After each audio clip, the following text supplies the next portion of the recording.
Quarta, 28 de agosto, verso para memorizar. E quando estiverem orando, se tiverem alguma coisa contra alguém, perdoem, para que o Pai de vocês que está nos céus perdoe as ofensas de vocês. Marcos 11, 25. Deveres terrenos e resultados celestiais. Pergunta 5. O que ocorreu nesses relatos e que verdade Jesus ensinou? Marcos 12, 13 ao 27. Mais tarde, os líderes enviaram alguns fariseus e membros do partido de Herodes com o objetivo de levar Jesus a dizer algo que desse motivo para o prenderem. Disseram: Mestre, sabemos como o Senhor é honesto, é imparcial e não demonstra favoritismo. Ensina o caminho de Deus de acordo com a verdade. Agora diga-nos, é certo pagar imposto a César ou não? Devemos pagar ou não?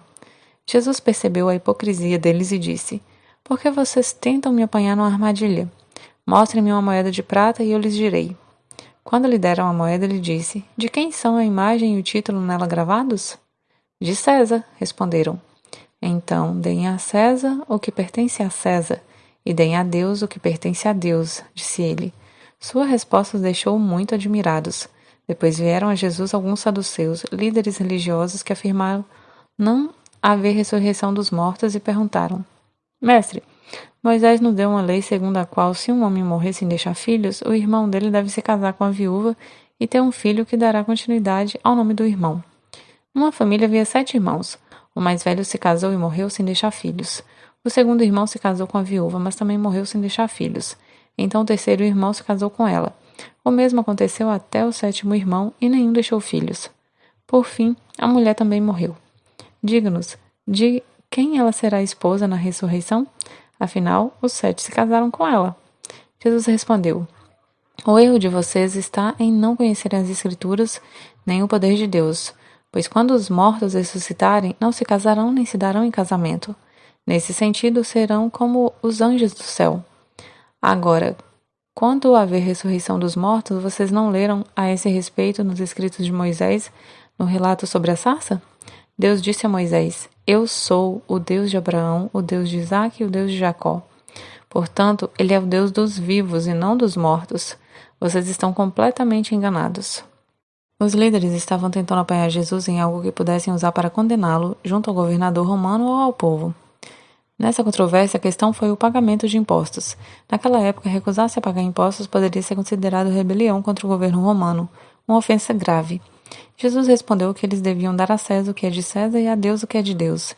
Isso fez com que ele escapasse da armadilha, mas também ofereceu instruções profundas sobre a responsabilidade do cristão para com o governo.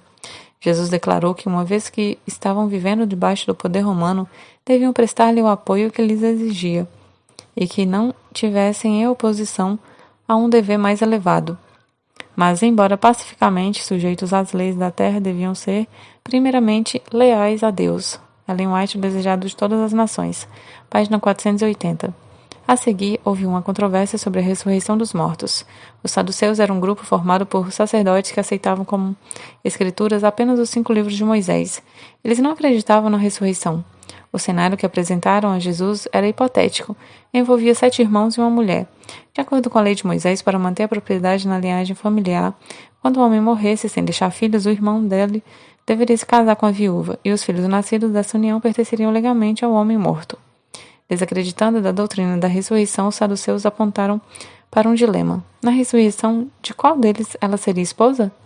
Jesus rebateu o argumento em 2 etapas, referindo-se às Escrituras e ao poder de Deus. Primeiro, ele descreveu o poder de Deus na ressurreição e indicou que não haverá casamento no céu. 2. Defendeu a doutrina da ressurreição citando o Êxodo 3, 1 ao 22, em que o Senhor declara que é o Deus de Abraão, Isaque e Jacó. Isso significa que eles serão ressuscitados, pois o Criador é o Deus de Abraão, Isaque e Jacó, que estão por enquanto mortos, mas ressurgirão. Se alguém lhe perguntasse: Você conhece o poder de Deus? O que você diria?